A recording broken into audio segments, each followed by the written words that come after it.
অরিন্দম দাকে, ঠিক আছে, আজকে অনেকদিন পর দেখা, চলে এসেছি, ঠিক আছে, জানতে এসেছি আজকে অনেকদিন পর।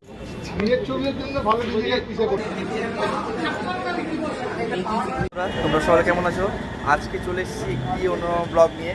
আজকে আমাদের ক্যাননের ওয়ার্কশপ একটি চলছে, আর তার সাথে লঞ্চ হয়েছে ক্যামেরা ক্যানন R6V। তো তারই লঞ্চ ইভেন্টে আমরা চলে এসেছি, আর এখানে চলছে তার রেজিস্ট্রেশন, ঠিক আছে, এই দেখতে পাচ্ছ ক্যানন R6V, আর এখানে রেজিস্ট্রেশন চলছে।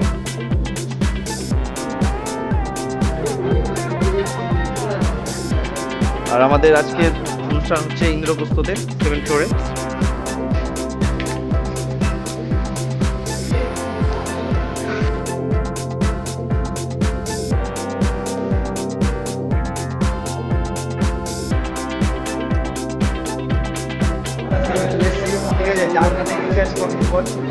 এই যে যান, এই যে যান এখানে, আর এখানে সোম, ঠিক আছে, এক এক করে সব ফটোগ্রাফাররা সব চলে এসছে। ব্যান্ড বেরিয়েছে, ব্যান্ড সঞ্জয় তোমারটা থেকে, তোমারটা দিকে তোমার ব্যান্ডটা, ব্যান্ড কপি।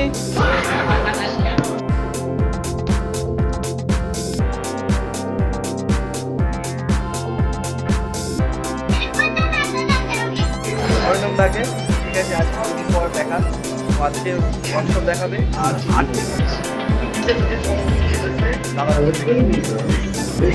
দেখা তোমার ওয়ার্কশপ, এই যে ওয়ার্কশপ শুরু হয়ে গেছে আমাদের, এই যে কৃষ্ণদার সাথে অনেকদিন পর, ঠিক আছে। আর এই যে পাশে আছে শোনো, আর এদিকে আছে পঙ্কজ।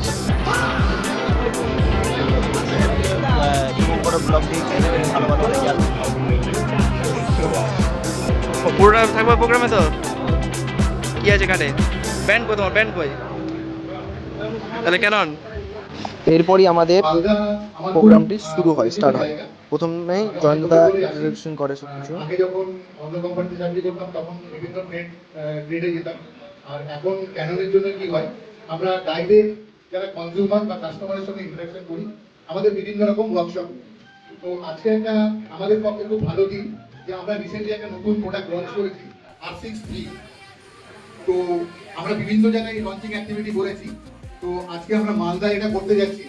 এবং এই লঞ্চিং অ্যাক্টিভিটি করার পরে যে এই যে নতুন ক্যামেরাটা ক্যানন লঞ্চ করেছে, সেই ব্যাপারে আমাদের যে টেকনিক্যাল ব্যাপারটা এক্সপ্লেন করবে, আমাদের সঙ্গে আছে আমাদের ক্যাননেরই নর্থ এবং ইস্ট এবং এন্টার ইস্টের যে টেকনিক্যাল হেড অনিন্দ বাসু।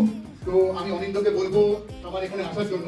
তারপরে অনিন্দ একটা পার্ট ওই বড় বিভিন্ন সময়ে কাজ করতে গিয়ে কারো লাইট ইউজ হয়ে গেল, তখন সুমনের দোকান কিন্তু খোলা, কোনো ক্যামেরা দরকার, লেন্স দরকার, সবসময় সুমন কিন্তু আছে এবং সুমন খুব অ্যাক্টিভ সোশ্যাল মিডিয়াতে। তো বিফোর স্টার্ট দ্য অ্যাক্টিভিটি আমরা আনলিমিট করবো আমাদের R6V প্রোডাক্টটাকে। এই প্রোডাক্টটা দুটোভাবে আমরা লঞ্চ করেছি, একটা হচ্ছে R6V অনলি বডি, আর আরেকটা আমরা নতুন লেন্স এনেছি R6V 2050 f4PZ, মানে পাওয়ার জুম লেন্স। সেটা অনেকটা ডিজিটাল ক্যামেরা যেভাবে আমরা জুম করতাম সেরকম ভাবে করা যায় এই লেন্সগুলোতে।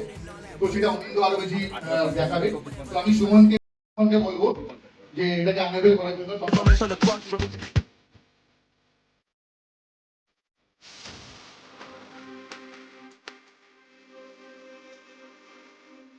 খুব পছন্দ করি, তার থেকে অনেক কিছু শেখার আছে।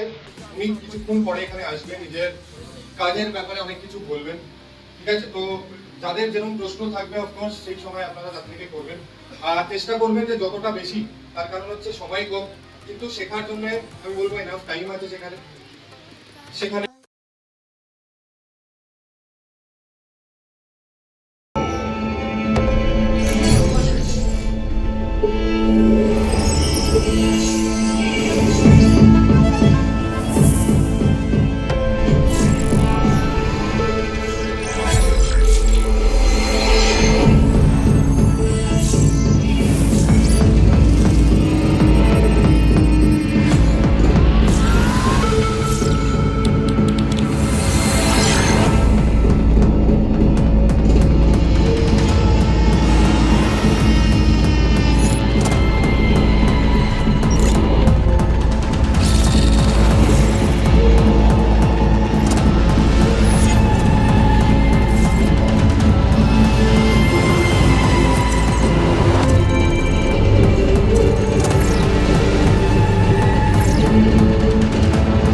delighting you always.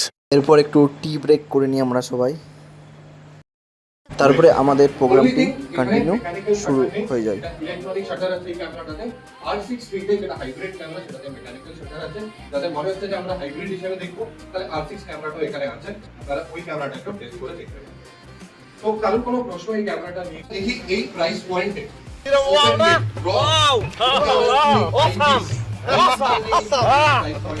এরকম ক্যামেরা আছে। ইভেন যদি আমরা দেখি যে open gate feature almost half of the price point, যেটা তো ইন্ডিয়া ইন মোশন আমাদের একটা নতুন প্রজেক্ট চলছে, যেটা জুলাই মাস থেকে স্টার্ট হয়ে গেছে, অলরেডি 2 মাস হয়ে গেছে, আমাদের নভেম্বর পর্যন্ত এটা ফার্স্ট ফেজ চলবে কন্টিনিউ। তো এখানে একটু আমি সব বুকিং করছি, একটা ক্যাম্পেইন চলছে, মুভমেন্ট চলছে ক্যামেরার তরফ থেকে, বিশেষ করে যারা কন্টেন্ট ক্রিয়েটার, যারা সিনেমাটিক ভিডিও করছেন আপনারা ভিডিও করে, তাদের জন্যই আমাদের এই পুরো প্রজেক্টটা। আমি যেটা বললাম, প্রথমেই আপনাদের সবাইকে ধন্যবাদ জানাই আসবার জন্য, আর ক্যাননকেও ধন্যবাদ জানাই এরকম কোনো ইনিশিয়েটিভ নেওয়ার জন্য। যেরকম আজকে আমরা দেখলাম যে ক্যামেরা লঞ্চ করেছে, ফিচার ছিল, তাছাড়া এত সুন্দর একটা ইনিশিয়েটিভ তাদের তরফ থেকে, যেখানে আমরা বছরে প্রায় 12 জন পুরো ইন্ডিয়ার টিমে, কিন্তু তা সত্ত্বেও এই লাইটটাই কেন আমি চুজ করলাম, একটা ফ্রন্ট লাইট রয়েছে, একটা ব্যাক লাইট রয়েছে, একটা ন্যাচারাল লাইট রয়েছে আর একটা আর্টিফিশিয়াল লাইট রয়েছে। এবার কথা হচ্ছে গিয়ে লাইট দিয়ে আমরা ড্রামা ক্রিয়েট করতে পারি, লাইট দিয়ে আমরা সেপারেশন করতে পারি, লাইট দিয়ে আমরা ফটোর যে মেন ইন্টেনশন রয়েছে সেটাকে অনেক বেশি হাইলাইট করতে পারি। একটা ভাই তো আছে, তো যেহেতু মেয়ে আছে, ঠিক আছে, ব্রাইড আছে, তো প্রথম জুতোটা যখন একটা বিয়ে করে, তো অলওয়েজ হোয়াইট কালারের স্কুলে পরে আমরা যেতাম, ঠিক আছে, সেখান থেকে সেই দিন আসলে বড় হয়ে একটা ওয়েডিং এ গিয়ে বসছি, তো এটাও একটা একদম একদম আমার ভীষণ ভালো লাগে, মানে এই যে ভাবনা শক্তিটা, মানে আমি সবাই আমাদের প্রোগ্রামটি চলতে থাকে খুব সুন্দরভাবে, সুমন দা বুঝিয়েছে, খুব ভালো লেগেছে ওয়ার্কশপটি করতে। এটা 1.4 এ শুট। এবার কথা হচ্ছে গিয়ে এটা যে আমি 1.4 এ শুট করেছি, এটাও 35 এমএম এ শুট করা। ডিসটেন্সটা এখানেই একটা ফ্যাক্টর হয়, ভালো হয়ে থাকে জিনিসটা, আরেকটু ইজি, আরেকটু হেল্পফুল হয়ে যায়। কি রকম ওদের যে গায়ে হলুদ হচ্ছিল, পেছনে দেখো ব্যাকগ্রাউন্ডটা দেখা যাচ্ছে খানিকটা, যে গায়ে হলুদ হচ্ছিল, সেখানে একটা ছোট্ট দোলনা টাইপের ছিল। তখন এইভাবে দাঁড়িয়ে কথা বলছে, হাতটা তারপর কোন দিকে যেতে পারে, কি হতে পারে বা কোন দিকে যাচ্ছে, আমাকে অবজার্ভ করে আমি তার থেকে কি ক্যাপচার করতে পারি সেই অনুযায়ী আমাকে মুভ করতে হবে। এদিকে এলাম, তাদের কিন্তু এই পোজের জন্য আমরা দাঁড় করিয়েছিলাম, এই হবে তা কিন্তু নয়।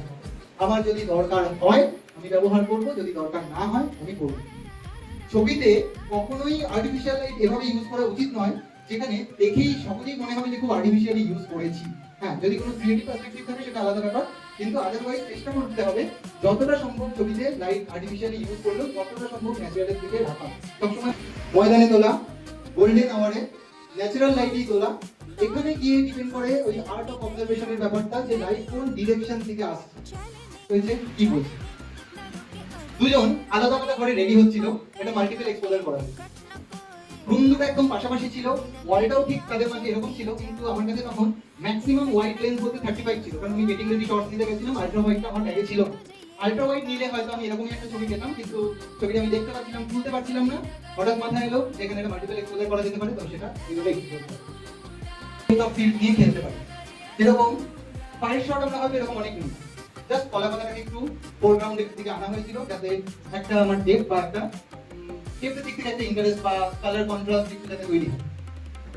এখানেও ঠিক সেরকম, আমরা পেজের এই ওপরের অংশে এখন আর উঠে ছবি তোলা যায় না, আগে যখন যেত সেখানেও একটা গাছের গাছ হচ্ছে তার মাস্টার করলাম। তারপর আমরা art of observation are taking inspiration, এই যে জিনিসগুলো দেখলাম, সেই সমস্ত জিনিস, সেখানে লাইট, সেখানে লেন্সিং, সেখানে আমরা কোথা থেকে কি ফ্রেম ধরছি, কিভাবে পার্সপেক্টিভগুলো আলাদা আলাদা প্রেজেন্ট করছি, সেই টোটাল জিনিসটা একটুখানি এখানে দেখার চেষ্টা করি। তো যাই হোক, এটা হচ্ছে অভিবেশন মৌলভী, এটা তাদের আগের দিনের ছবি, মেহেন্দির সময়। কারণ কোনো ছবি দিয়ে প্রশ্ন থাকলে কিভাবে তোলা হয়েছে না হয়েছে আমাকে জিজ্ঞেস করতে পারো, আমি দাঁড়িয়ে বলে দেবো। আচ্ছা, সকালে কিছু ব্রাইডাল পোর্ট্রেটের জন্য আমরা গেছিলাম, তারপর অতিথির আগে রেডি হচ্ছিল, বৃদ্ধি হচ্ছিল। ওর বাবার যেহেতু পায়ে একটু সমস্যা ছিল, তাই ওরা মাটিতে বসেনি। এটা অগ্নিবেশ, খুব রোদ ছিল প্রচন্ড, সেটা মানে 2000 মিটার স্পিডে ছবিটা তোলা ছিল, আমি বলেছি। গায়ে হলুদের সময় কিছু মোমেন্ট, ওপরে ছবিটা আমরা আগেই দেখেছি। এবার এতটুকুনিটাই যদি আমরা খেয়াল করি, আমরা কিন্তু আলাদা আলাদা ফোকাল লেন্থের টেস্ট এখানে দেখতে পাচ্ছি। এবার এই মোমেন্টগুলোর জন্য আমাদেরকে একটু রেডি থাকতে হবে। সিদ্ধদানের পর কি হবে, সেটা কি খুব সাইলেন্টলি ওখানেই এন্ড হচ্ছে, নাকি সেটা এরকম কোনো এক্সপ্রেশনের দিকে যেতে পারে, সেইটার জন্য আমাদেরকে একটু ওয়েট করতে হয়, একটু পেশেন্স করতে হয়। এইটার সাথে আমরা সবাই পরিচিত, সবাই সেই সময় পেছন দিকে চলে যায়, আমরা একটু ঢাকার চেষ্টা করি। তারপর ওদের কিছু সোলো আর কাপড় শুট হয়েছিল রিসেপশনের দিন। তাই না? তো একটু করে আমি বলবো একটা হাততালি আছে। আর আমার মনে হয় যে এগুলো বলা হলো এরপর আমাদের আউটডোরে একটি গ্রুপ ছবি নেওয়া হয়, তারই প্রিপারেশন নেওয়া চলছে কোথায় কে দাঁড়াবে। এরপর চলে আসি লাঞ্চ করতে। रुको जरा सबर करो। প্রথমে চলে আসে লুচি, তারপরে চলে আসে আলুর দম, তারপরে হলো ছোলার ডাল আর রসগোল্লা। আইনি সব দেখা হয়ে গেছে এখানে, ঠিক আছে। আইনি কেমন লাগলো আজকে ওয়ার্কশপে? আর ক্লায়েন্ট মানে খুব ক্লান্ত হয়ে আছে। আর এই যে আমাদের আজকের হলো মানে কি বলবো, মডেল তো ড্রেস জুয়েলারি যে করেছে, ঠিক আছে, ওয়ার্ড্রপ পার্টনার সুস্মিতা ব্যানার্জি রয়। কারো যদি ড্রেস জুয়েলারি লাগে, মডেল লাগে, অবশ্যই কন্ট্যাক্ট করো। দিদি মালদা এটা নিয়ে কত তোমার কাজ করা হলো? অনেকবার তুমি বলতে পারবো না কতবার হয়েছে। আর রাইনির তো সবাই চিনোই, ঠিক আছে, মডেল করতে পারো। এরপরে রাইনির আমি কিছু পোর্ট্রেট ছবি নিতে শুরু করি, খুব শীঘ্রই প্রোফাইলে দেখতে পাবে এই ছবিগুলো। এরপরে সমস্ত ফটোগ্রাফাররা R6V এর টেস্টিং নিচ্ছিল। দেখতে পেলে এই ওয়ার্কশপটি পুরোপুরি সম্পূর্ণ হলো। আর আজকে আমাদের মেনটেন ছিল ওই যে সুমনদা, আর অর্গানাইজ পুরোপুরি করেছে আমাদের সুমনদা, মানে মালদার ফটোগ্রাফার স্টোর, আর সঙ্গে ছিল নিরঞ্জন দা। তো আজকে ওয়ার্কশপ খুব সুন্দর হলো। তো দাদা আমাদের দর্শকের জন্য কিছু মেসেজ দেওয়ার থাকলে দিয়ে দাও। আজকে আমাদের এই ওয়ার্কশপে প্রেজেন্ট ছিলেন আমাদের গেস্ট মেন্টর সুমনদা, এছাড়াও আমাদের টেকনিক্যাল পার্ট যেটা পুরোপুরি দেখেন আমাদের নীলাঞ্জন দাও ছিল, এছাড়া ছিল আমাদের অনন্দদা আমাদের টেকনিক্যাল হেড, জয়ন্ত স্যার ছিলেন আমাদের সেলস দেখার বা আমাদের পুরোপুরি সাপোর্ট দেওয়ার জন্য। আর বাকি যে ফটোগ্রাফাররা ছিল তারা খুবই ভালো ছিল এবং খুব সাপোর্টিভ ছিল সবাই। দাদা আজকে খুব অনেক কিছু নতুন অনেক কিছু শেখালো আমাদেরকে।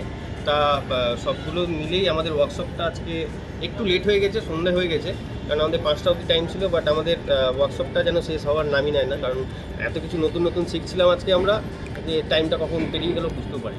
তো যাই হোক, সব মিলে খুব ভালো একটা ওয়ার্কশপ হয়েছে। আগামী দিনেও এরকম নতুন ওয়ার্কশপ হবে। তো থ্যাংক ইউ দাদা সুমনদাকে এবং নীলাঞ্জন দাকে এবং ক্যাননের পুরো টিমকে মালদাতে এত সুন্দর একটা ওয়ার্কশপ করার জন্য। অ্যাড্রেসটা একটু দোকানে বল দাও তোমার। আমার স্টুডেন্ট নাম ফটোগ্রাফার, আমাদের অ্যাড্রেস 35/28 রবীন্দ্র। ধন্যবাদ দাদা। আর বন্ধুরা, তোমরা যারা ক্যামেরার ইকুইপমেন্ট বা ক্যামেরা নিতে চাও, তো মালদার মধ্যে একমাত্র বিশ্বস্ত প্রতিষ্ঠান ফটোগ্রাফার স্টোর, তোমরা চাইলে ভিজিট করে নিতে পারো। এখানে শেষ করলাম, কেমন লাগলো তোমরা অবশ্যই কমেন্ট করে জানাও, ঠিক আছে। আজকে সঞ্জুদা আমরা মানে ক্লান্ত পুরো, আর গাড়ি নিয়ে আজকে আসা হয়নি, টোটোতেই শুরু হয়েছে করা বাড়ি। দেখা হচ্ছে অন্য কোনো ব্লগে, আরও ব্লগ আসবে। खत्म, bye bye, tata, good bye, गया।